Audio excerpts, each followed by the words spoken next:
मध्य प्रदेशमध्ये आज मोहन यादव यांच्या मंत्रिमंडळाचा पहिला विस्तार होणार आहे। दुपारी 3 वाजता शपथविधीचा सोहळा पार पडेल। नव्या मंत्रिमंडळामध्ये आता कोणाकोणाला संधी मिळेल हे बघणं महत्त्वाचं असेल। मध्य प्रदेशमध्ये मुख्यमंत्री पदासाठी मोहन यादव हा एक नवीन चेहरा समोर आलाय, तेव्हा आता मंत्रिमंडळ विस्तारामध्ये सुद्धा कुठले नवीन चेहरे समोर येतात हे बघणं महत्त्वाचं असेल। दुपारी 3 वाजता मध्य प्रदेशचा हा पहिला मंत्रिमंडळ विस्तार होईल आणि शपथविधी सोहळा त्याचा पार पडणार आहे।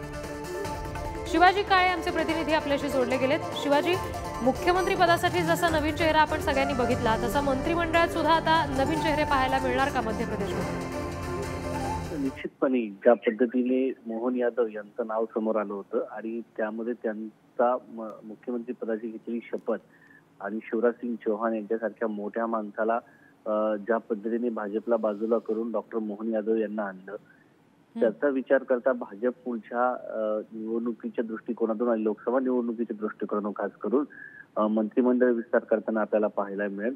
वोट शेअर मोठा जरी असला तरी सर्व जाती धर्मांना एकत्रित येऊन एक बॅलन्स मंत्रिमंडळ देण्याचा प्रयत्न केला जाणार आहे। गेल्या काही दिवसांमध्ये 7 दिवसांमध्ये डॉक्टर मोहन यादव आतापर्यंत 3 वेळा राजधानी दिल्लीच्या वाऱ्या करून गेले आहेत। त्यामुळे आता या मंत्रिमंडळ विस्तारावरती देखील दिल्लीची छाप असणार असं सांगितलं जात आहे। जी शिवाजी, धन्यवाद दिलेल्या सगळ्या माहितीसाठी।